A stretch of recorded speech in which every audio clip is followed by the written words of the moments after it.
Frédérica, 55 ans. 3 ans d'études. 31 ans au service de l'hôpital public. 15 septembre 2021. Suspendue. Sans salaire. Je ne suis plus infirmière. Non essentielle. Pascal, 54 ans, 2 enfants, infirmière, 32 années au service du public. Médaille du travail, reçue le 9 septembre 2021 avec les honneurs. Suspendue sans salaire, la semaine suivante dans l'horreur.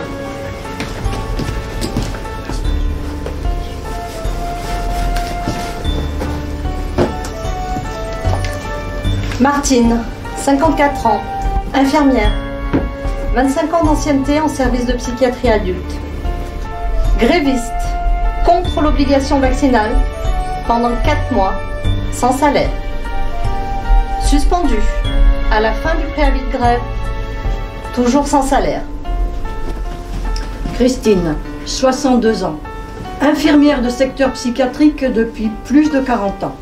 En arrêt de travail depuis fin septembre 2021 car fortement déprimée par la situation sanitaire et professionnelle. Dûment vaccinée tout au long de ma carrière, sauf pour le Covid-19. Congédiée, sans avoir pu dire au revoir ni aux patients, ni à l'équipe. Circuler. Stéphanie, 47 ans, veuve, mère de 3 adolescents. Psychologue clinicienne depuis 15 ans à l'hôpital public et en EHPAD. Présente lors de la première vague. Présente lors de la deuxième vague. Présente lors de la troisième vague.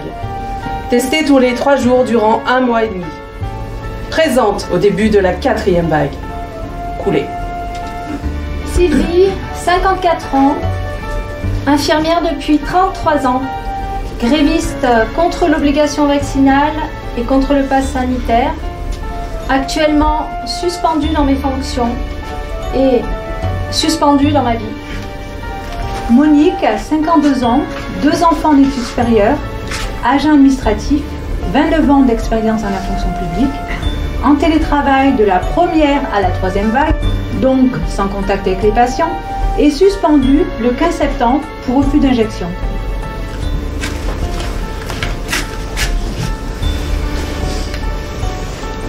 Caroline, 52 ans, psychologue, 6 ans d'études, 28 ans de service en psychiatrie, 2 injections anti-Covid, par extorsion de consentement, refus de la 3e dose, non suspendue, car sauvée par la maladie Covid-19, grâce à mon infection.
Je dis porte-voix. Je suis plutôt un porte-voix qu'une référente ou une responsable. Chacun prend ses responsabilités, effectivement, mais j'en prends peut-être plus que d'autres, ou en tout cas je soutiens plus de responsabilités que d'autres, mais je suis un porte-voix. Aujourd'hui, je suis représentante syndicale à 100%, mais suspendue du fait de l'obligation vaccinale.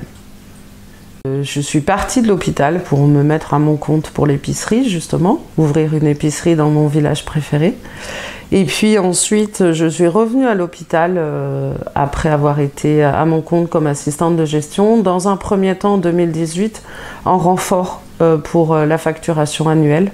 Et puis, de fil en aiguille, j'ai été sur un poste de ressources humaines pour les médecins.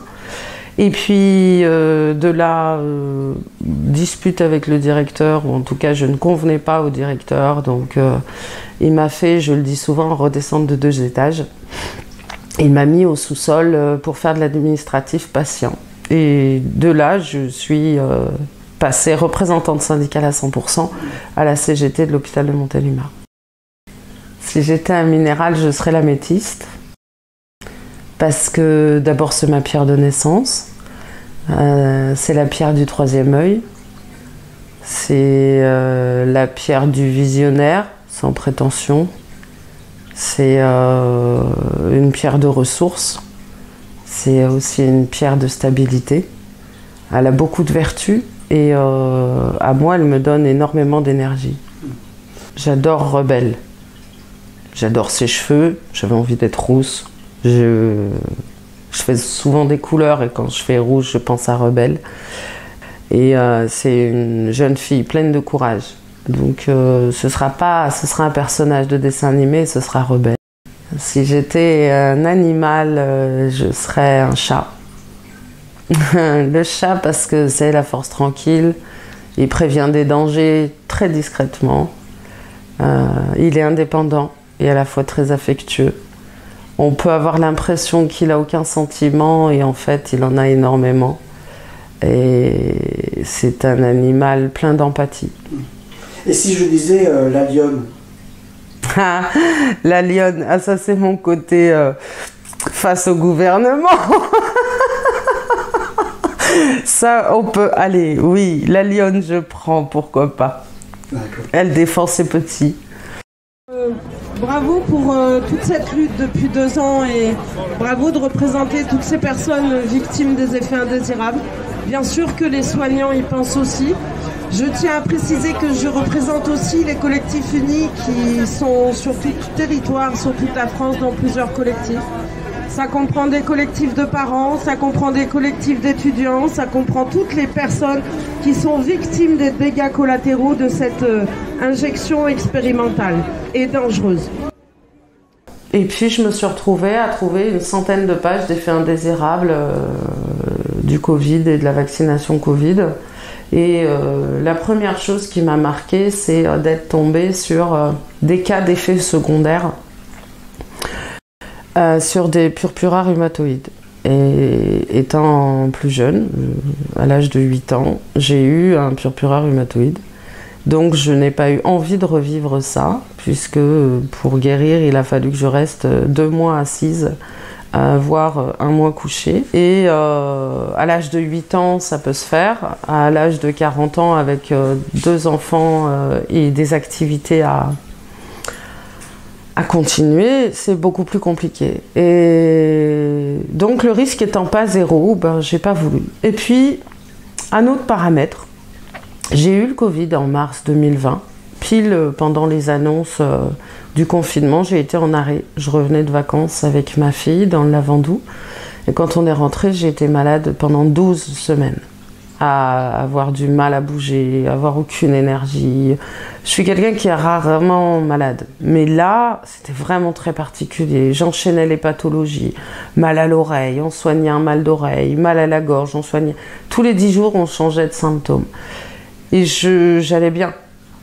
Ben, pourquoi me vacciner avec un produit qui pourrait mettre d'autres pathologies en exergue, alors que là, pendant 12 semaines, je m'en étais sortie avec la vitamine, avec des traitements, et que j'ai fait appel à ma force pour en guérir. J'ai estimé ne pas avoir besoin de ce vaccin pour lutter contre cette maladie.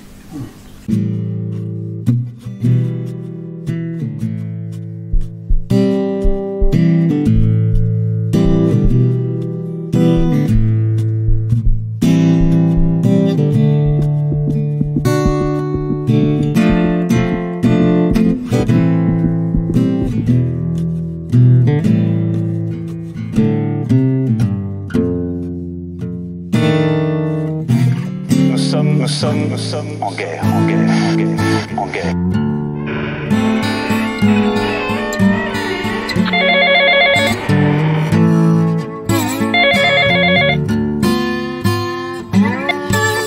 Bonjour, oui, je suis soignante infirmière. Je vous appelle parce que j'ai entendu aux informations que vous aviez des difficultés en matière de personnel.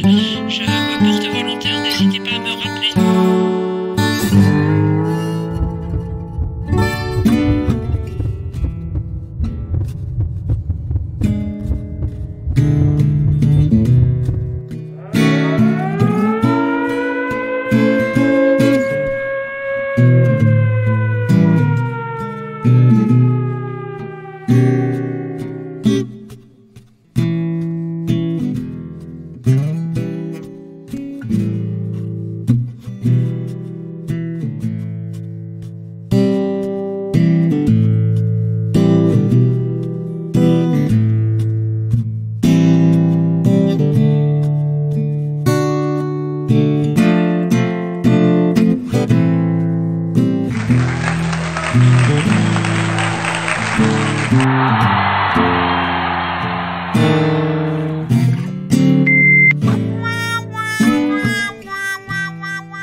Le 15 septembre. Manifestation devant l'hôpital. On accompagnait avec ma camarade du syndicat les agents. On les accompagnait auprès de la direction pour avoir leur entretien. On savait que ce jour-là, il y aurait des entretiens dans les bureaux, donc on avait organisé une manifestation aussi devant le bâtiment administratif. On y était depuis 7 h du matin pour certains, et à partir de 9 h, on commençait les suspensions et les rendez-vous dans le bureau. J'ai été clairement suspendue pendant mon exercice syndical. J'ai été suspendue après qu'un agent que j'ai accompagné soit sorti d'un bureau. J'ai été suspendue dans la foulée. On m'a donné un document à signer comme quoi on me remettait bien ma suspension. Donc j'ai été suspendue pendant l'exercice de mon mandat syndical. Et donc j'étais en arrêt maladie. Donc j'ai quand même reçu ma suspension, mais elle n'a pris effet que le 2 septembre quand mon arrêt maladie s'est arrêté. Et là ça s'est fait par recommandé et par lettre. Bien évidemment qu'ils ne m'ont pas convoqué, je suis en exercice syndical tous les jours. J'étais en exercice syndical tous les jours. Quant à ma suspension, je ne me suis même pas posé de questions pour moi. J'étais en accompagnement d'une trentaine de salariés. Je n'ai même pas cherché à comprendre ce qui m'arrivait à moi. Je le savais, c'était une évidence. J'ai même pas percuté sur le fait qu'ils étaient en train de me suspendre dans l'exercice de mes fonctions et que je pouvais faire un gros coup de poing sur la table. J'ai complètement zappé parce que j'étais tellement préoccupée par ces gens qui pleuraient, qui perdaient tout, qui ne savaient pas, qui étaient en plein boulot, à qui on demandait de descendre de leur service d'abandonner leurs patients pour leur donner un papier comme quoi, dans l'heure, ils partaient. À tous ceux qui avaient fait la nuit et qui se retrouvaient suspendus le matin avant même qu'ils aient terminé leur service ou leur horaire de travail. C'était il y avait de la colère, il y avait de l'injustice, il y avait de l'incompréhension, il y avait de la détresse et on avait l'impression d'être complètement démunis. C'était on était dans un tout autre monde, quoi. Qu'est-ce qui nous arrivait? On savait que ça allait nous arriver, mais non, c'était horrible de voir tous ces gens traités de cette façon-là. C'est ignoble.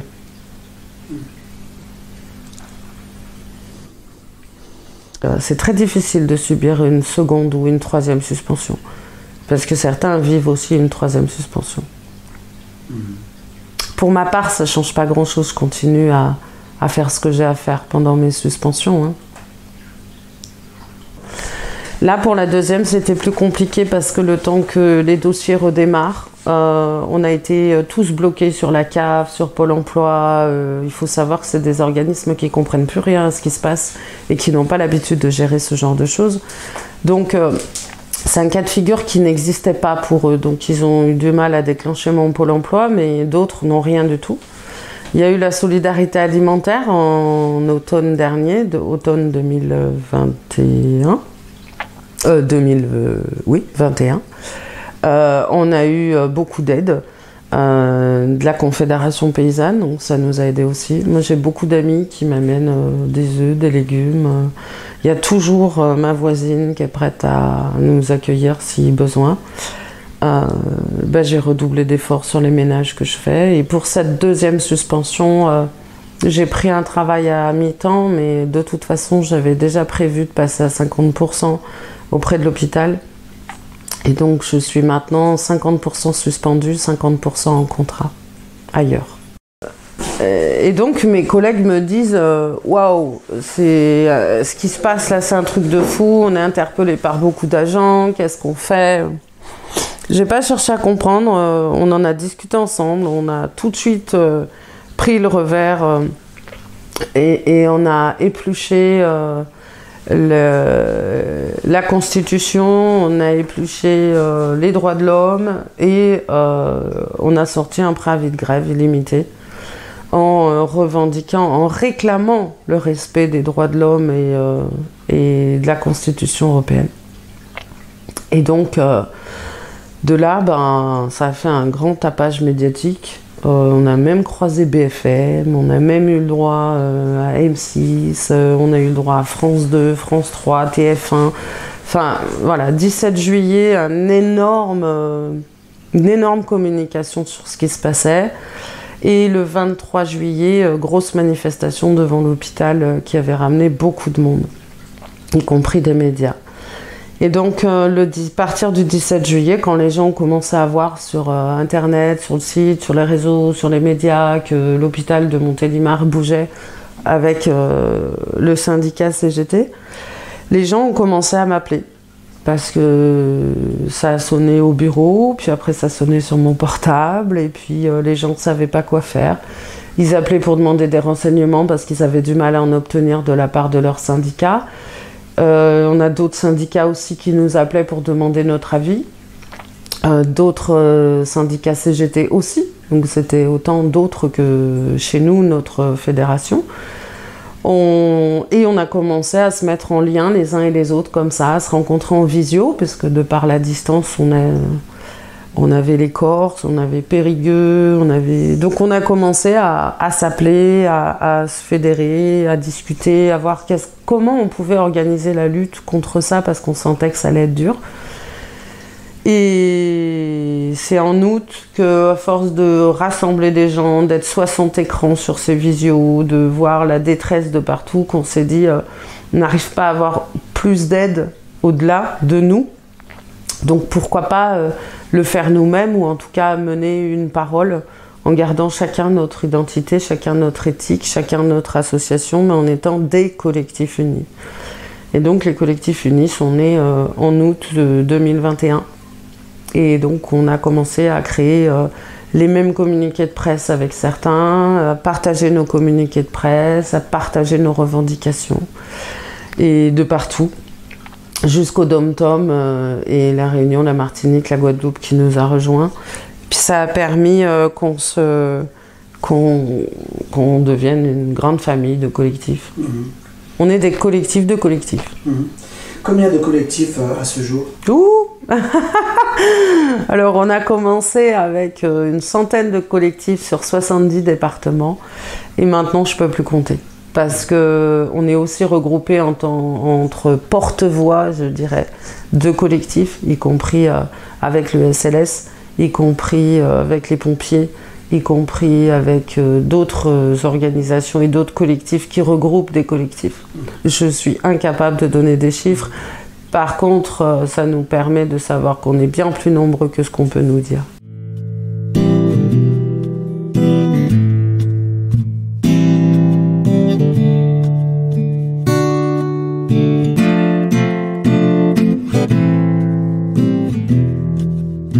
Cette histoire et cette loi du 5 août n'a pas fait que des suspendus sans salaire. Elle a aussi fait de gros dégâts collatéraux, qui sont les personnes qui ont décidé de quitter leur emploi, les personnes qui ont démissionné, les personnes qui ont demandé, pris une disponibilité, les personnes qui n'exercent plus, puisque les libéraux ne sont pas tenus par des contrats de travail, ils n'exercent plus. Des personnes qui se sont réorientées, mais qui ont du mal à le faire. Il y a les arrêts maladie, puisque toute la pression et le harcèlement subi au préalable, ça s'appelle du harcèlement, parce que quand on répète quelque chose à quelqu'un, même sous une forme différente tous les 15 jours, c'est du harcèlement. Il y a toutes ces personnes qui ont craqué avec la pression. Il y a toutes les personnes qui sont en fait privées d'exercer leur métier ou leur vocation à cause de la loi du 5 août et de l'obligation vaccinale. C'est exactement ça la définition d'un vrai suspendu. Il n'y a pas que les suspendus sans salaire. Les autres aussi n'ont pas de salaire, n'ont pas d'aide, ont du mal à trouver du travail, n'ont plus le droit d'exercer leur métier ou leur vocation. Et bien aujourd'hui, on l'estime à une moyenne de 40 000 personnes qui subissent les dégâts de la loi du 5 août et de l'obligation vaccinale.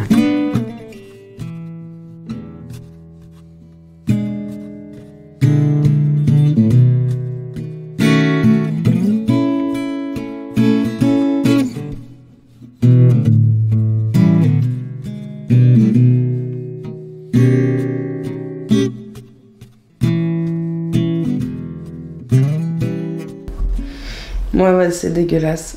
Tu m'appelles quand vous avez fini et pour qu'on voit un peu où vous en êtes, ok? Bon, t'es avec Laurence encore, elle est pas loin? Buisson. Bon, ok, je vais essayer de la joindre quand même, qu'elle me dise un peu son côté magistrat, ce que ça donne, le côté avocat. Ok. Non, ils délibèrent dans les heures qui suivent, ils doivent se rencontrer et délibérer tout de suite. Mais de toute façon, ils n'ont rien contre eux, c'est que de la pression et de la mise à mal. Mais bien sûr, ça n'a ni queue ni tête, mais depuis le début.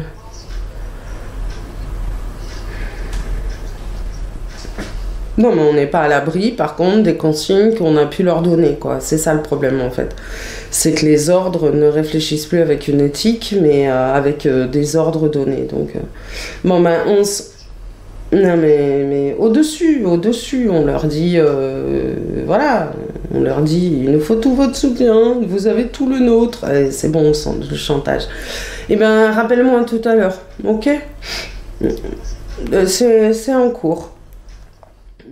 Et puis aussi la force que peut donner cet aspect collectif et unitaire. C'est aussi nourrissant. On dit qu'un soignant, même si je ne suis pas un soignant sous la définition du dictionnaire, puisque je ne procure pas du soin, je dis souvent que finalement, quelque part, j'en fais aussi, je prends soin. Et les gens prennent soin de moi aussi. Quand j'ai été très malade, j'ai énormément eu de soutien tant sur mon eczéma purulent que sur mon Covid, que voilà. Et puis on est nombreux. Il y a celles qui gèrent le site, il y a ceux qui gèrent les réseaux, et il y a les groupes de travail. C'est toute une machine. Des fois, en rigolant, je dis moi, on pourrait me qualifier de PDG d'une multinationale bénévole, je ne sais pas quoi, qui rentre pas d'argent, parce que des fois, cet aspect-là. Il faut répondre aux moindres conseils, il faut répondre aux appels, ça a un côté challenge aussi, mais effectivement, pour tenir, il me faut tout ce soutien-là. Mes 2 enfants m'en donnent énormément aussi.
Nous vivons un drame parce que non seulement nos enfants ont été assassinés,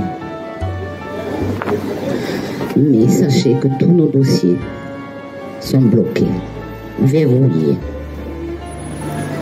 Et ça, c'est pire, c'est le pire.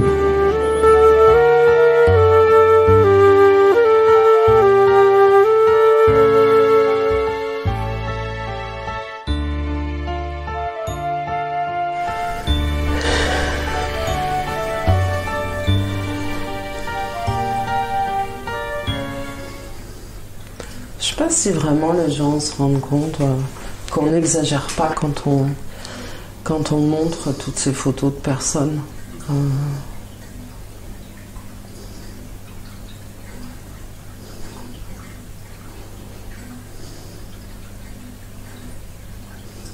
Toutes ces chiffres, ces stats, on n'invente rien. Hein.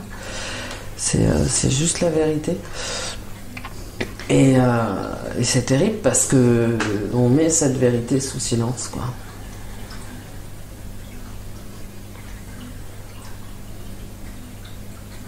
Ça rappelle à quel point il y a de l'interdit.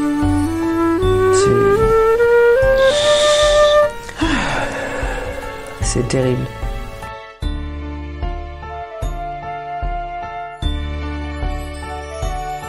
Donc, ce que je vous propose en premier temps, c'est de faire 1 minute de silence pour honorer la mémoire de toutes ces personnes qui sont décédées après avoir subi l'injection de manière plus ou moins consentie.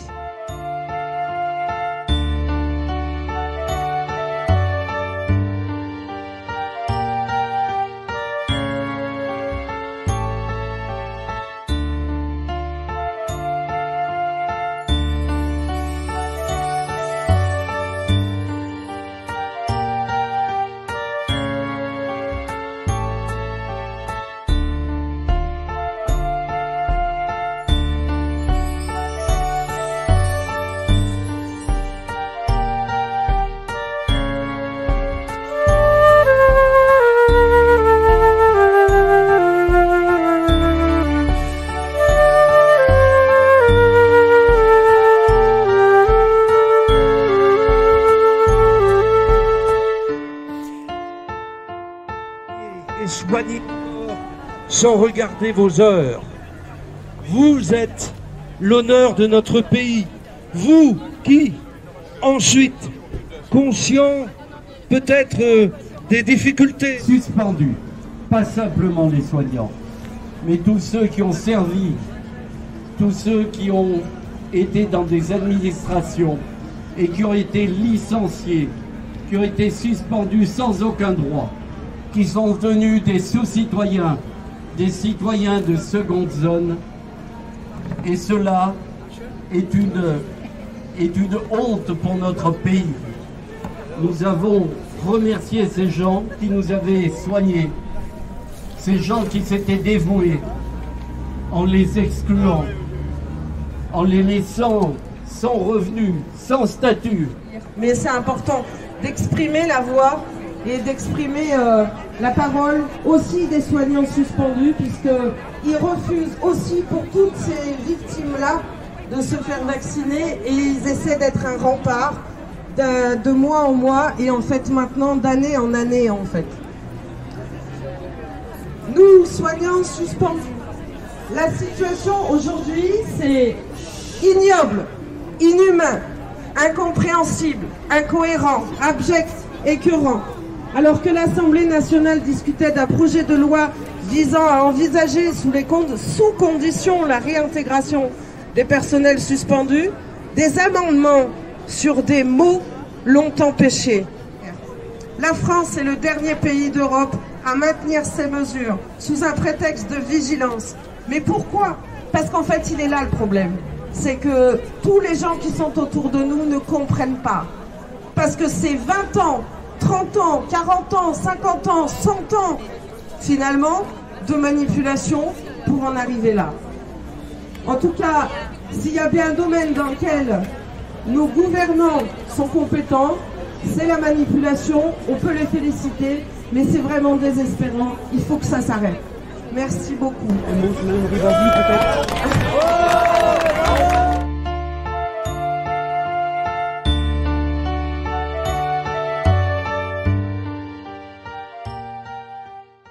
Bon, j'ai quand même une bonne nouvelle à vous annoncer. Vous savez, la semaine dernière, on avait terminé les statuts de notre projet d'association. Ouais. Et je m'apprêtais à les envoyer à la préfecture. Et entre-temps, j'ai été conviée à une visioconférence avec Elsa. Je ne sais pas si vous vous rappelez, c'est la fille qu'on a rencontrée à la journée blouse blanche et mère de noir. Ouais. Ah mais ça c'était une super journée, hein. Parce qu'alors là il y avait un tas d'informations, il y avait des tables rondes avec informations juridiques, médicales et le soutien d'une eurodéputée. Donc Elsa, elle crée également une association dans la Drôme et une partie de l'Ardèche. Et elle aimerait bien qu'on les rejoigne pour être plus forts ensemble. Ah bah oui. Moi je pense que c'est une bonne idée. Alors l'asso s'appelle Uni 2607. Elle fait partie d'autres collectifs unis, il y en a partout en France et même jusqu'à certains départements d'outre-mer. Ben oui, c'est sûr. Plus on sera nombreux et plus on sera visible. Et on pourra partager nos idées et nos moyens. Oui. On a fait la conférence de presse à Paris le 1er février. Souvenir mémorable avec Michel Rivasi. Et lorsque j'ai été contactée par Elsa, dans une réunion au fin fond de la Drôme, qui réunissait tout un collectif de soignants et de non-soignants, j'avoue que j'ai été très touchée par la situation des soignants et des non-soignants qui ont été éjectés par rapport à leur travail à partir du 15 septembre et qui ont été vraiment mis dans des conditions de maltraitance. Il ne faut pas rester tout seul. Il faut se regrouper parce que quand on est seul, on nous tue. Vous voyez, on nous tue vis-à-vis de la précarité, vis-à-vis du fait qu'on s'en sort plus financièrement, vis-à-vis du fait qu'on est critiqué par nos pairs.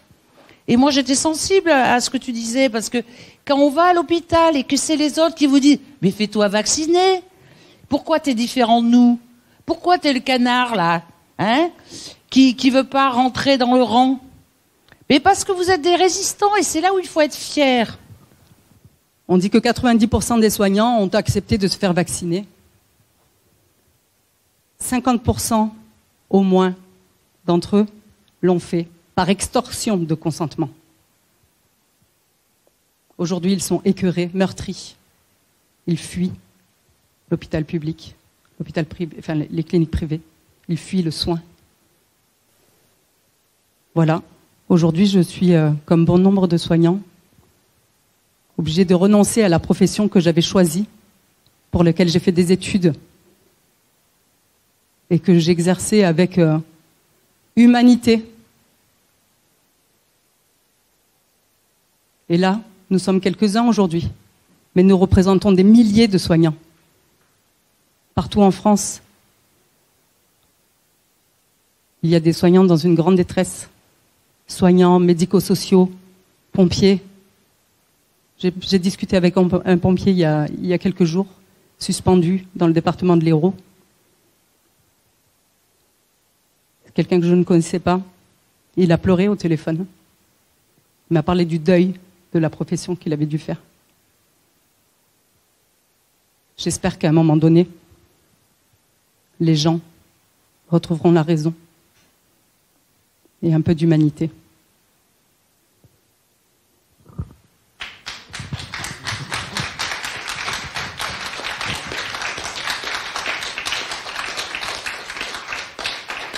Donc j'ai commencé vraiment à noter les effets secondaires, notamment au niveau cardiovasculaire, c'est ça qui me concernait le plus. Dès le premier mois, j'ai envoyé un mail au président du conseil de l'ordre départemental en lui notant 17 effets secondaires. Alors ça allait de la poussée de tension jusqu'à plus de 20, thrombose veineuse oculaire, à des accès d'arythmie, il y a même ulcère veineux, des choses... après les infarctus, je sais qu'il y en a eu pas mal à l'hôpital, beaucoup de douleurs thoraciques, des probables myocardites qui sont difficiles à diagnostiquer quand on est au cabinet. Et voilà, après je me suis retrouvé à vérifier une information concernant le magnétisme post-vaccinal que je croyais être une ânerie à la base. Et c'est une kiné qui est en libéral qui m'a dit non, mais c'est pas une ânerie, je l'ai vérifié au cabinet. Ouais, je dis arrête ton chat. Si, tu devrais essayer. Et j'ai essayé, j'ai vérifié, et puis après, ça s'est retrouvé à publier une étude par rapport à ça, une observation, on va dire. Le Covid a continué à circuler massivement dans les hôpitaux, alors que, clairement, dans les hôpitaux, vous avez 99% des soignants qui sont vaccinés, quasiment. Donc ça veut dire que si la maladie a continué à circuler, c'est pas à cause des gens qui n'étaient pas vaccinés. Donc voilà, moi j'ai quasiment tous mes collègues, là, que je continue à échanger avec eux, avec un petit peu de tristesse, parce que, évidemment... je vois comment ça se passe à l'hôpital, je vois à quel point c'est difficile en ce moment, etc. Et moi, je ne suis pas avec eux pour les aider. Je suis chez moi, je cherche un autre emploi, je cherche à me reconvertir. Et je vois bien qu'ils sont tous été contaminés quasiment. C'est-à-dire qu'ils ont tous été contaminés. Ils ont tous dû retourner chez eux, etc. Donc, je me pose un peu la question. Je me dis, on parle de vaccin, alors je vous l'annonce. Du coup, moi, je suis considéré comme un anti-vax. Pourtant, j'ai toujours prôné la vaccination, etc., pour protéger de maladies que tout le monde connaît. Et aujourd'hui, je me fais appeler comme anti-vax, si on veut. Pourtant, moi, ce que je me souviens, c'est que quand j'ai dû voyager, j'ai dû me faire vacciner pour certaines maladies, dans les tropiques, etc., pour éviter d'attraper la maladie. Sauf que là, les gens se font vacciner et ça ne les empêche pas d'attraper la maladie. Donc ça me pose la question sur la définition pour moi du vaccin. Mais bon. Après, pareil, selon certains, je suis complotiste aussi. Parce que je pose peut-être pas les bonnes questions.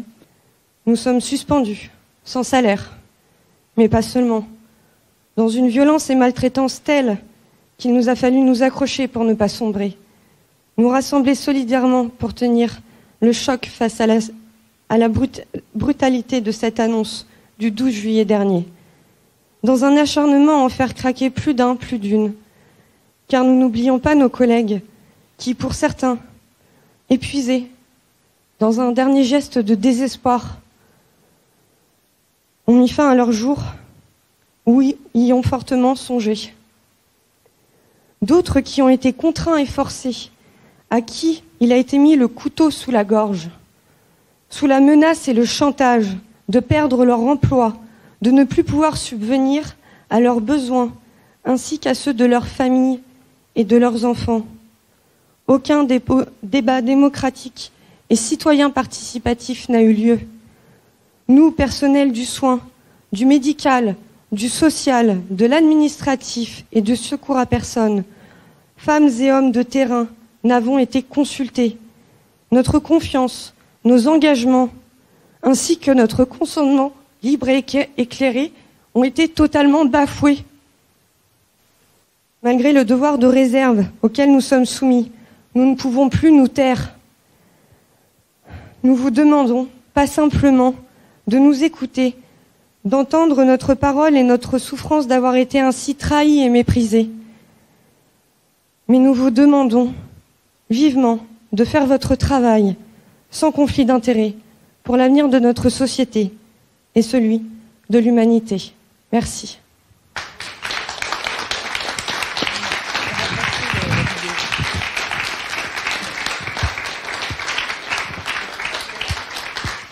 Merci à François, merci à Nexus, merci aux équipes de Pierre, merci à tous ceux qui sont là pour filmer en direct. Et malheureusement, l'absence est criante, je les interpelle, tous ceux qui regardent. Où vous êtes l'AFP, Reuters, où vous êtes TF1, Libération, Le Monde, nous vous avons envoyé des communiqués de presse, nous vous avons envoyé des SMS, j'ai envoyé à toute ma liste de journalistes, plus de 230 journalistes de tous les grands médias, donc on a un vrai problème. Donc j'aimerais vraiment que tous les citoyens prennent en compte que les médias en ce moment ne sont pas justes, ne sont pas démocratiques, ne disent pas la vérité, ne donnent pas la parole à tout le monde. Et donc on n'est plus en démocratie à partir du moment où l'information n'est pas juste, éclairée, impartiale et exhaustive avec tous les points de vue exprimés. Nous ne sommes pas en démocratie, nous sommes dans une véritable dictature politico-médiatique. Et on voit qu'aujourd'hui, toutes les mesures qui sont prises au nom du sanitaire ne sont pas pour protéger notre santé, elles sont là uniquement dans le but d'un contrôle social, d'un contrôle des citoyens, pour permettre justement à cette petite élite de garder leur pouvoir, de garder leur profit à notre détriment, au détriment de notre santé. Et ça nous est absolument insupportable. Il y a eu notre grand mouvement dans la Drôme en octobre-novembre, 20 novembre 2021, qui s'appelait Blouse blanche et merde noire. Il y a eu 31 octobre, c'est ça, 2021, où je suis allée à la manifestation avec les sorcières de Montpellier. Qu'est-ce qu'on a fait encore? On a fait d'autres conférences pour informer. Des conférences en multidiffusion. En gros, en droit administratif, c'est tout ce qu'on a eu. Vous avez peut-être suivi, il y a eu beaucoup d'actions générales qui ont été faites en grande partie par des associations comme Bon Sens, Réaction 19, enfin voilà, des associations qui représentaient des centaines des milliers de personnes, qui ont essayé de faire annuler ou suspendre au fur et à mesure les décrets quand ils tombaient. Évidemment, on n'a jamais eu gain de cause, enfin pas sur des grosses batailles. On a fait une deuxième conférence de presse le 11 juillet pour à nouveau parler de nous. Donc c'est vrai qu'à mon sens, on n'en fait pas assez souvent. Mais on les fait pour inviter les médias mainstream et ils ne viennent pas. Donc j'arrête de poser la question pourquoi ils ne viennent pas, parce que je le sais, maintenant je les ai régulièrement au téléphone et je leur dis moi-même. Je sais que vos rédactions ne permettent pas le sujet, mais c'est pas grave. L'essentiel, c'est que vous soyez au courant de ce qui se passe. Les conférences gesticulées, mais oui, décembre 2021. Un super moment. 4 jours tous ensemble, on était 8, pour exprimer chacun, grâce à l'association d'éducation populaire, l'Ardeur, de nous aider à exprimer. Ça aussi, ça a été un grand moment d'émotion, des grands moments d'émotion. On s'est retrouvés 4 jours dans un gîte de la Drôme chez des amis. Et on a travaillé sur notre vécu de la suspension et pouvoir témoigner.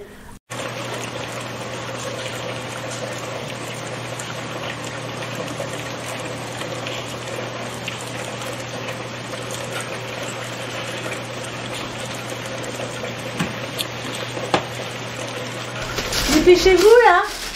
Je mets mon 3e sac. Oui, mais là j'ai tout, enfin je commence à manquer d'air là. Je mets mes chaussons. Il n'y a personne dans cet hôpital? Je mets mon masque. Périmé 2001. Bon, bah tant pis.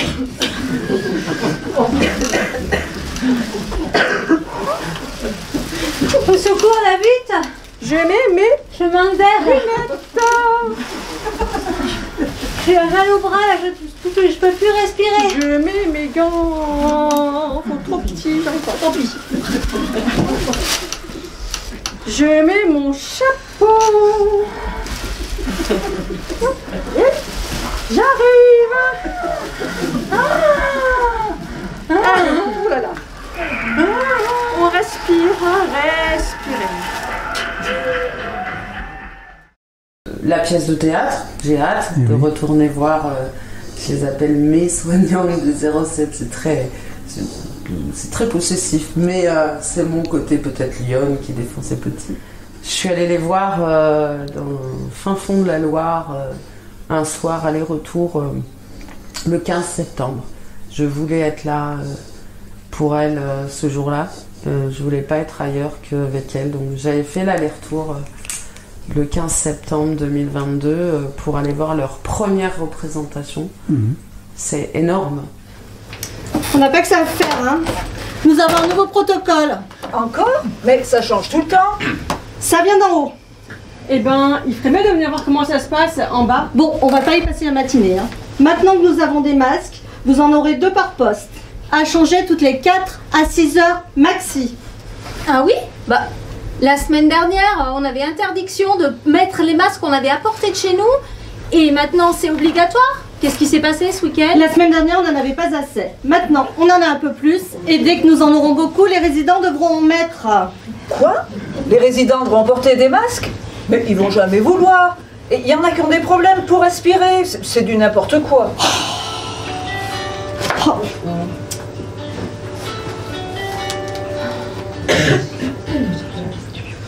Qu'est-ce que vous ne comprenez pas dans ne pas me déranger?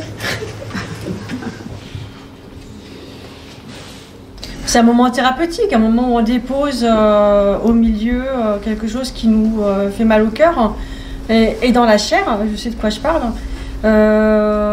C'est un médicament en fait. Voilà. Moi je dirais, on a fait beaucoup d'actions depuis 1 an et demi, enfin je sais, ouais. On a fait beaucoup d'actions et enfin moi j'avais l'impression de m'encrouter dans les manifs, de m'encrouter dans ce type d'action et là moi j'ai trouvé que c'était une possibilité de communiquer, d'informer les gens autrement que par une manif et du coup ça nous fait du bien, mais c'est aussi un moyen d'information un peu plus ludique. Voilà. On aurait pu faire des allocutions, on aurait pu faire des témoignages, mais le fait de raconter l'histoire par du vécu, je trouve que c'était une façon plus convaincante. Et il y a une dame qui me l'a dit dans le public, elle m'a dit, j'étais déjà très, comment dire, impliquée dans ça, mais là de le voir comme ça, en direct, elle m'a dit là ça m'a touchée au maximum. Et je pense que le théâtre sert à ça, à dénoncer. Enfin pour moi, le théâtre sert à dénoncer. Donc je pense que là on dénonce bien. Et le fait d'avoir du soutien dans les collectifs, c'est juste énorme. C'est déjà des gens qui ont vécu la même situation que nous, donc on arrive à pouvoir échanger par rapport à ça, à exprimer nos émotions, nos ressentis, et puis on a ce soutien-là pour aller de l'avant. Hein. Donc pour moi, le collectif, c'est super important, quoi. Moi, je me vois plus du tout dans le système hospitalier. J'ai fermé le livre, j'ai jeté ma blouse sur la place d'Annonay un jour en disant je ne suis plus infirmière. Et je ne veux plus soigner les gens, je ne veux plus être infirmière, je ne suis plus infirmière. Je crée maintenant, en fait, voilà, je m'éclate en créant et j'ai jamais été aussi heureuse depuis que je crée. Donc j'aurais dû créer avant, en fait. Voilà. Enfin voilà, moi j'ai un DU de soins palliatifs et je comprends pas qu'on ait pu faire et cautionner tout ce qui a été cautionné, qu'on ait pu laisser mourir des gens seuls, qu'on ait enfermé des gens dans des maisons de retraite, qu'on ait des personnes vulnérables comme les personnes handicapées. Et je pense qu'actuellement, ça me serait difficile de retourner au travail. Mais voilà, moi j'attends aussi, donc mon avocat a fait un recours et j'attends aussi de passer au tribunal pour savoir ce qui va advenir de ma situation. Mais c'est quand même très long et pesant. Mais je suis quand même à la fois stupéfaite et outrée de la position du gouvernement, de ces politiques qui sont incapables de reconnaître. Ils se sont trompés. Bon, on se trompe. Mais comment continuer à persévérer dans l'erreur comme ça et de manière aussi indigne? Ça veut dire quand même, il nous a traités de sous-citoyennes. Je trouve ça tellement absurde que c'en est incroyable. Et ça moi, ça me met en colère, ça m'indigne. Voilà, je suis indignée, je suis profondément indignée. Bien, donc vous penserez appeler Pierre, donc pour lui signifier sa suspension. Pierre, mais il en arrêt de maladie. D'ailleurs, je crois qu'il a sa chimio ce matin. On va pas faire du cas par cas. C'est son problème, suspendez. Ensuite, même chose, appelez Yvette. Yvette, mais elle travaille aux finances. Oui. D'ailleurs, elle est en télétravail depuis le premier confinement. Et bon, Yvette ne côtoie pas de patients. J'applique la loi. Et Valérie, elle n'a toujours pas donné son passe. Valérie, attendez, j'ai regardé sur le planning. Ah ben oui, elle a un congé annuel. Alors annulez ses congés. Mais ce n'est pas très légal tout ça. C'est comme ça. Elle savait qu'elle devait présenter son passe. Ah oui, et Audrey, la psychologue, son schéma vaccinal n'est toujours pas complet. Voilà, elle traîne un petit peu des pieds pour nous fournir son résultat de test. Alors il faut que vous annuliez ses rendez-vous. Elle n'a pas le droit d'être en poste. Mais elle est présente aujourd'hui. Alors vous lui envoyez un huissier. Un huissier, mais vous êtes sûr? Oui, arrêtez vos questions. Et puis si l'huissier n'est pas disponible, vous prévenez la gendarmerie. Ce n'est pas un peu violent tout ça? Je vous le répète, c'est la loi. Faites ce que je vous demande. Bon, on commence par qui ce matin? Et en fait, d'être dans la peau de la directrice qui suspend, et ça me permet vraiment d'inverser les rôles, et en même temps, je mets toute ma colère là-dedans, dans ce rôle. Bon, ça va la banderole? Écoute, elle est pas mal, non? Allez, comme tous les samedis, c'est reparti. Allez, jour de marché.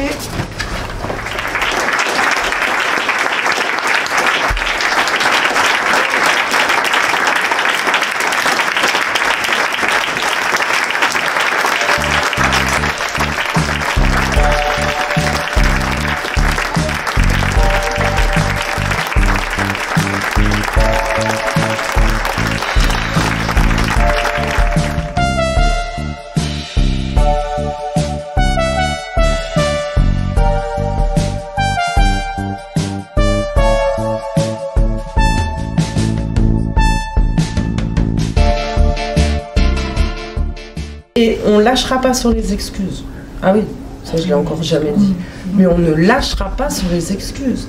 S'il veut un communiqué de presse par jour pour demander des excuses quand il aura décidé de nous réintégrer, au moins administrativement et financièrement, on ne lâchera pas. En fait, c'est une réintégration sans condition, avec arriéré et excuses qu'on veut. C'est tout simplement ça.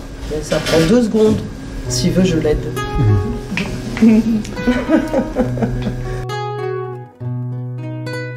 Ils ont travaillé nuit et jour, les pieds bien en terre. Ils ont même passé des concours pour être titulaires.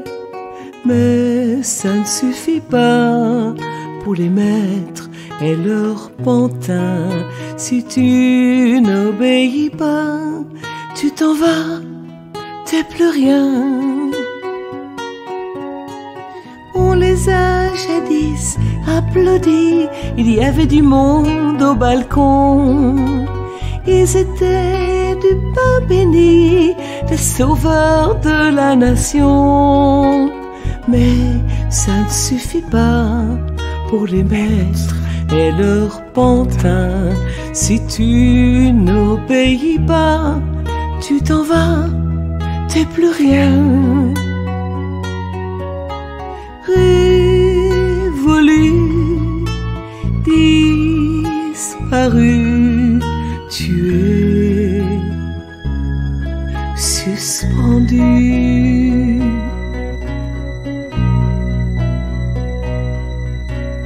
Ils n'ont jamais compté leurs heures, épuisés avant l'heure, distribuant un peu de chaleur, ils n'écoutaient que leur cœur. Mais ça ne suffit pas pour les maîtres et leurs pantins. Si tu n'obéis pas, tu t'en vas, t'es plus rien. Révolu, disparu, tu es suspendu.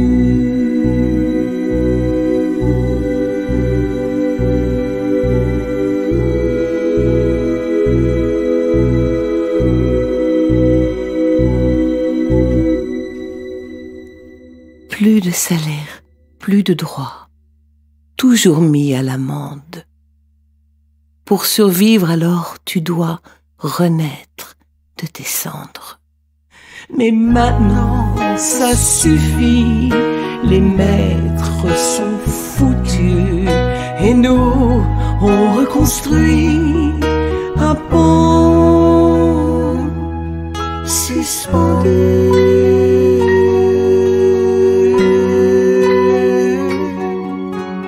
Qui nous fera passer au-dessus de l'abîme pour qu'on puisse avancer nos combats légitimes, ne plus être fantômes, niés, dépossédés, mais enfin exister souverain en son royaume. Résolu, reconnu.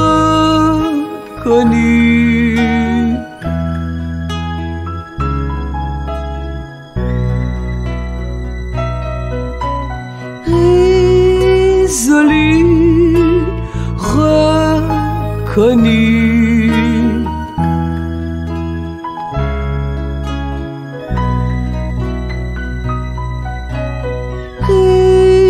Résolu, reconnu.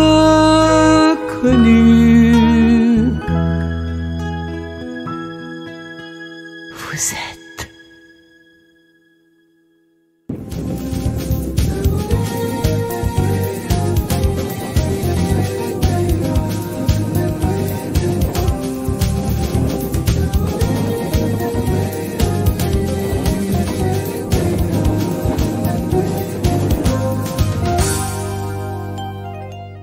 Parce que je pense que si tout le monde avait le quart de la motivation d'Elsa Ruyer et de toutes les personnes qui la suivent, on serait déjà réintégré depuis longtemps. Un merci suffira pas pour l'énergie et le temps qu'il donne, le soutien, et sans faille. En fait, il s'arrête jamais. Donc, c'est sûr, quand on prend compte de ça, il y a quand même de belles personnes encore aujourd'hui. Honnêtement, aujourd'hui, j'y crois plus. J'y crois plus et je pense que c'est ce qui m'a permis d'essayer d'avancer et de tourner une page et d'avancer, parce que en attendant, enfin, on a perdu trop de temps, d'énergie, et on y laisse une, enfin, après c'est une remise en question personnelle, encore plus que professionnelle. Ça touche énormément et bien plus profond. Certains ont dit toucher le fond, mais je pense que c'est une expression qui n'est pas trop forte pour pas mal de monde. Et donc aujourd'hui, peut-être que ça se fera, mais en fait, j'ai plus envie d'y croire. Ça sera une bonne nouvelle si c'est fait, et encore que je sais même pas si je choisirais de retourner vers ce métier. Ben, rebondir, je pense qu'on peut pas rebondir sans accepter de se séparer de l'entreprise qui nous a suspendus. J'ai du mal à imaginer comment, en restant suspendu sous contrat avec notre employeur, comment on peut rebondir. Et ben moi, mon choix a été de me séparer justement. Alors, il y a la démission, il y a le licenciement forcé, il y a la rupture conventionnelle, elle est refusée quasiment partout, hein, donc moi, elle n'a pas été acceptée non plus. Mais en tout cas, aujourd'hui, je ne fais plus partie de cette entreprise, et c'est ce qui me permet de créer des nouveaux projets et d'essayer d'avancer autrement, en fait, en laissant mon métier d'infirmière de côté, pour ne pas dire derrière pour le moment, parce qu'il fait encore partie de moi, mais la façon de rebondir, c'est ça, c'est d'accepter là où j'en suis aujourd'hui et de me concentrer sur le travail auprès des enfants que j'accomplis au quotidien actuellement et envers ma nouvelle formation qui va débuter. C'est grâce à... C'est pas grâce à la société, en tout cas ma formation. Mais on a fait le choix le choix avec mon conjoint que je m'inscrive et je débute la semaine prochaine, jeudi prochain, donc j'ai hâte de ça. C'est une formation en thérapie manuelle pour devenir somatopathe.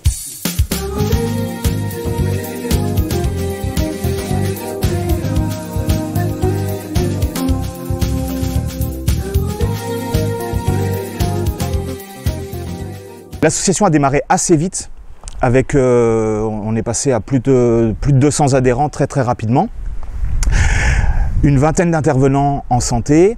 Ensuite nous a rejoint un agriculteur qui nous a dit moi je vais lancer 2 hectares en culture, si vous voulez on le fait ensemble. Je vous forme avec ce que je sais en bio et puis à l'inverse vous participez au désherbage, à la culture, à planter, etc.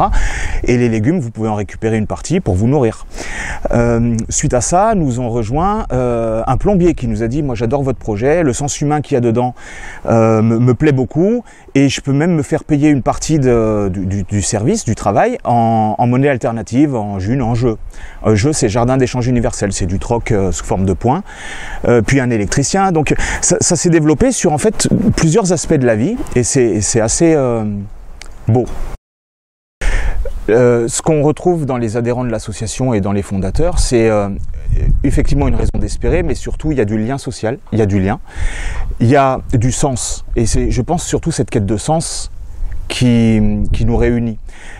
Au basique, si on peut définir le mot sens, c'est être en contact avec les autres, plutôt développer de la joie et de la simplicité. Une des initiatives, il y a une des adhérentes qui a un four à pain assez grand et qui a fait une fête d'inauguration de ce four à pain. Il y a eu 300 pains de sortie. Ça peut être un four de quartier. Et ce genre d'initiative-là, elles remettent du lien avec les voisins. Elles permettent de se nourrir pour moins cher que... voilà. La pandémie a donné un élan. C'est pas en contre, c'est en pour. Comment je pourrais le formuler simplement? Ce qu'on a vécu ces 3 dernières années a réuni des forces vives pour nourrir des choses simples, du lien social et de l'entraide. Et ça se voit partout en France. Il y a vraiment des dizaines ou des centaines de milliers de personnes. Et ça, je trouve que finalement, c'est une chance.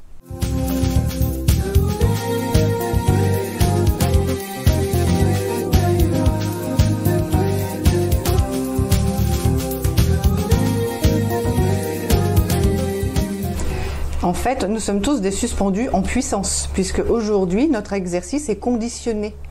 Donc même les personnes qui font régulièrement les injections qu'on leur demande en temps et en heure ne savent pas où ils vont. C'est-à-dire que la 4e dose aujourd'hui étant pour parler, ils ne savent pas ce qui va leur tomber dessus. Jusqu'à présent, ils ont pu travailler sans renouveler leur dernière dose qui date d'il y a 11 mois. Exactement. Pourquoi? On ne sait pas. Et ils ne savent pas jusqu'à combien de temps. Donc on est tous en suspens, en fait. Ouais. Tout ce dont on parle aujourd'hui, il faut voir que le système de soins, ça fait, on va dire, au moins une décennie qu'il est en souffrance et que tous ces acteurs souffrent de la déliquescence de notre structure de soins. Et donc tous, autant qu'on est, à notre niveau, que ce soit en libéral, à l'hôpital, salarié public ou privé, eh bien c'est vrai qu'on essaie de faire face, de porter avec nos petits bras, on essaie de porter ce système de santé parce qu'on est quand même dans une démarche de continuer à être dans le soin et dans la prise en charge des autres. Et donc ça fait longtemps qu'on a tous des interrogations sur comment faire évoluer les choses et qu'est-ce qu'on peut construire. Mais bon, ben voilà, quand on est la tête dans le guidon, on ne prend pas toujours le temps de mettre en place autre chose. Et c'est vrai que pour le coup, cette crise et les contraintes qui nous ont été imposées et les restrictions, les attaques qui ont été continuées à être faites contre nos structures de soins, en tout cas le bon côté, c'est que ça nous aura amené pour le coup à prendre le temps de s'arrêter et d'essayer de commencer à penser à autre chose. Et c'est vrai que le syndicat, il est né de cette énergie-là, de se dire il faut qu'on prenne le temps d'organiser les choses autrement. Donc bien sûr qu'il y a le côté purement syndical de défense, parce que c'est quand même une période où le droit du travail et les libertés ont été beaucoup attaqués, donc forcément que on a le souci de défendre ça. Et puis après, on a aussi le souci de pouvoir penser à une autre forme d'exercice et une autre forme de prise en charge. Et donc le syndicat aujourd'hui, il a cette double casquette d'être dans l'action de défense juridique, mais aussi d'être dans la réflexion sur le système de soins. Le syndicat Liberté Santé n'est pas un syndicat pour les suspendus. C'est un syndicat qui défend avant tout la profession. C'est vraiment l'idée qui a émergé en premier. Et bien sûr, tout syndicat défend la profession, les travailleurs et le système. Donc le syndicat Liberté Santé ne déroge pas à cette règle. Il défend les professionnels de la santé, tous, qu'ils soient suspendus ou pas suspendus, qu'ils soient vaccinés, pas vaccinés, qu'ils aient un numéro ADELI, qu'ils n'en aient pas d'ailleurs aussi, qu'ils soient actifs, étudiants ou retraités. Il n'y a pas, les suspendus ne représentent qu'une infime partie. En fait, c'est parce qu'on ne fait pas de discrimination. On ne veut pas qu'il y ait le moindre travailleur de la santé qui soit laissé sur le carreau. Nous avons tous les mêmes droits et ces droits doivent être respectés. Donc, ce qui est intéressant, c'est justement qu'au travers des initiatives locales, et là, on voit avec nos échanges avec les collectifs locaux, que finalement, il y a beaucoup d'initiatives locales, et que ces initiatives, elles sont source d'inspiration, parce qu'on se rend compte, à tel endroit, tiens, il y a un psychologue, une orthophoniste, qui ont finalement trouvé un moyen pour avoir une maison de santé, un espace où ils peuvent échanger à la fois de la prise en charge, une forme de compensation, de rémunération. Donc, ces initiatives-là, elles existent, et ce qui est bien, c'est que comme aujourd'hui on commence à fédérer les gens autour de nous, eh bien les gens viennent vers nous pour nous faire part de leur expérience. Et ce qui est justement génial dans l'échange qu'on a entre différentes corporations, c'est que tout d'un coup on se rend compte que ce qu'ont fait les psychologues à tel endroit, peut-être que les orthophonistes peuvent s'en inspirer pour trouver une structure. Et c'est cet échange-là qui est assez stimulant en fait dans notre structure. Moi, mon mot de conclusion, c'est un mot de plein d'espoir, c'est-à-dire que cette crise, avec tout ce qu'elle charrie de choses pas très jolies, voilà, on le sait tous, la perte de l'état de droit, particulièrement, c'est aussi un nid pour vraiment repenser le monde autrement. Voilà. En fait, on a pris conscience, personnellement, j'ai pris conscience de tous les dysfonctionnements dont je m'étais faite. Et là, c'est l'occasion de faire table rase et de reconstruire d'autres choses. Et on apprend plein de choses, on fait des formidables rencontres et ça, c'est chouette. C'est sûr que cette aventure, déjà, on est dans la construction, donc on construit une structure nouvelle, et puis on construit du lien entre nous, parce que moi, j'avais jamais eu l'occasion de rencontrer autant de mes collègues soignants qu'au cours de cette aventure, et c'est vraiment, alors c'est une banalité, mais c'est vraiment des rencontres riches et qui nous amènent beaucoup, à la fois pour penser au système de soins, mais aussi humainement, et puis on voit qu'il y a des possibles qui s'ouvrent, et on sait qu'on a beaucoup de choses à construire, donc voilà, c'est le début d'une aventure. Il commence à être bien mis en avant dans les FNAC et dans différentes librairies, donc c'est agréable à voir. Tous les collectifs sont fans du livre, évidemment, donc ils essaient de faire en sorte qu'il soit mis en avant de partout. Ils en sont tous très fiers, et ça c'est génial. Mais en tout cas, ils envisagent de recommander la réintégration. Alors, ce qui aurait dû être fait bien avant, il faut être d'accord, parce que en fait, on n'est plus en état de crise depuis un long moment. 30 juillet déjà, on changeait de régime, on n'était plus en état de régime d'exception ni de crise, mais on était en vigilance sanitaire, donc ça aurait pu être fait à ce moment-là. Ils ont attendu le dernier moment que les hôpitaux soient encore plus dégradés, donc on ne comprend pas pourquoi. Et mieux encore, nous on a fait une saisine avec l'aide de Maud Marian, 36 collectifs, dont 4 syndicats. On fait une saisine du comité consultatif qui justement nous a répondu le comité consultatif national d'éthique, sur lequel on débattait de 29 pages d'arguments pour empêcher la 4e dose obligatoire et leur dire que ce n'était pas du tout raisonnable que de mettre la 4e dose obligatoire. Aujourd'hui, on a eu une réponse qu'on a reçue il y a 2 jours, qui a été envoyée à Maître Maud Marian, qui nous a accompagnés pour ce dossier. Et donc, on a fait cette requête le 17 février. Ils viennent de nous répondre qu'ils attendaient de voir selon l'avis de l'HAS. Je le résume, hein, parce que c'est des termes beaucoup plus scientifiques. Donc, on attend de voir. Sauf que l'HAS, le 20 février, demande un avis consultatif grand public, enfin, en tout cas public. Et finalement, il s'avère que c'est pas du tout public. On ne peut pas, nous-mêmes soignants, donner notre avis sur la question. Donc on verra ce que ça donne. En attendant, ce serait beaucoup plus raisonnable de stopper cette obligation, mais on ne s'arrêtera pas là. Il faut abroger la loi du 5 août. Elle n'a plus aucune utilité. Nous ne sommes plus en régime d'exception. Et quant à la réintégration, en fait, c'est simple. Nous, on demande l'abrogation de la loi du 5 août. On demande l'indemnisation de nos salaires en retard. On demande d'avoir récupéré nos trimestres de retraite qui nous ont été enlevés par cette suspension. Et on demande l'abrogation de la loi du 5 août, la réintégration, point. Et qui voudra rester, restera. Et ceux qui ne veulent pas rester auront la possibilité d'une rupture conventionnelle. Voilà ce qu'on demande, parce qu'on ne peut pas forcer les gens à continuer à être maltraités. Tant que c'est pas acté, on n'y croira pas. Et tant qu'on n'aura pas ce qu'on a demandé et que nos dossiers ne seront pas terminés au tribunal, on n'en aura pas fini. Et c'est pas parce qu'on va être réintégré qu'on va abandonner nos dossiers au tribunal. Ça, par contre, c'est une certitude. Après, de toute façon, même s'ils enlèvent l'obligation, faut pas rêver, au vu des contrats et de ce qu'on peut entendre qui a été signé avec des obligations apparemment de leur côté aussi avec les contrats qu'ils ont pu établir avec les fournisseurs. Et ben en fait, on va se retrouver face à une obligation de recommander fortement. Et donc, la propagande continuera. Et sur l'autoroute, on continuera de voir, au lieu de mettez votre ceinture pour vous protéger, on continuera à voir grippe, Covid, on se vaccine.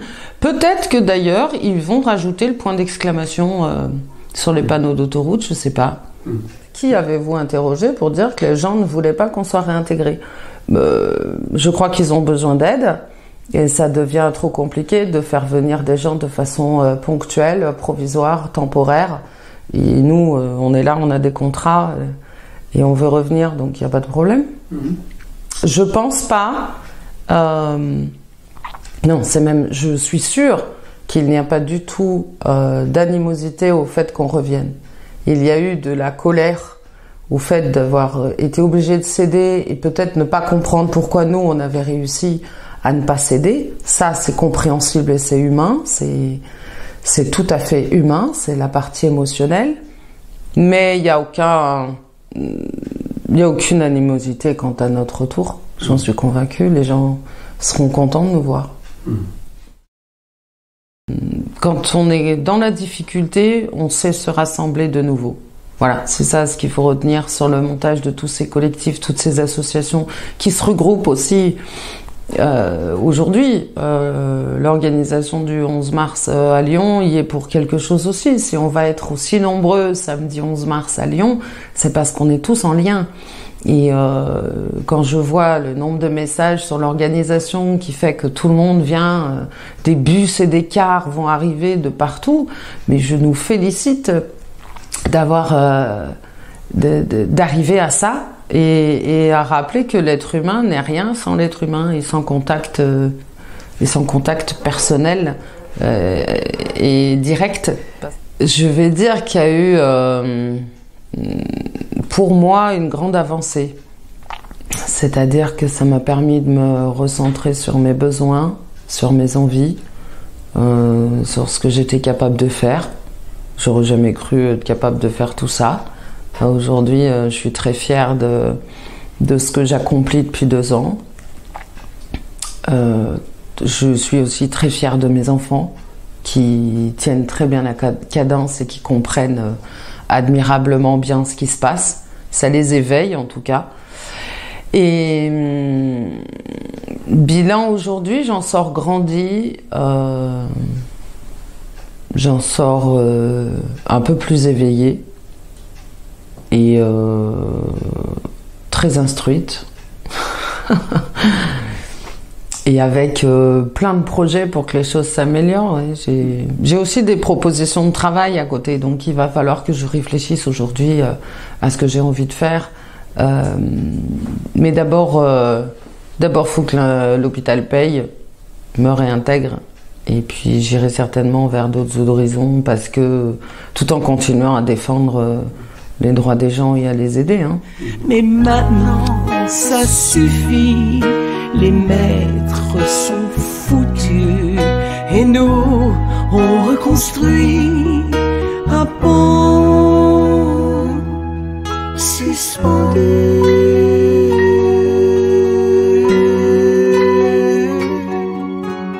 Qui nous fera passer au-dessus de l'abîme pour qu'on puisse avancer nos combats légitimes, ne plus être fantômes, niés, dépossédés, mais enfin exister souverain en son royaume.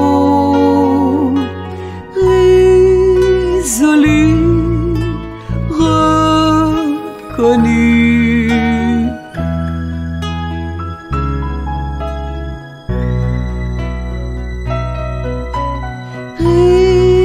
Résolu, reconnu.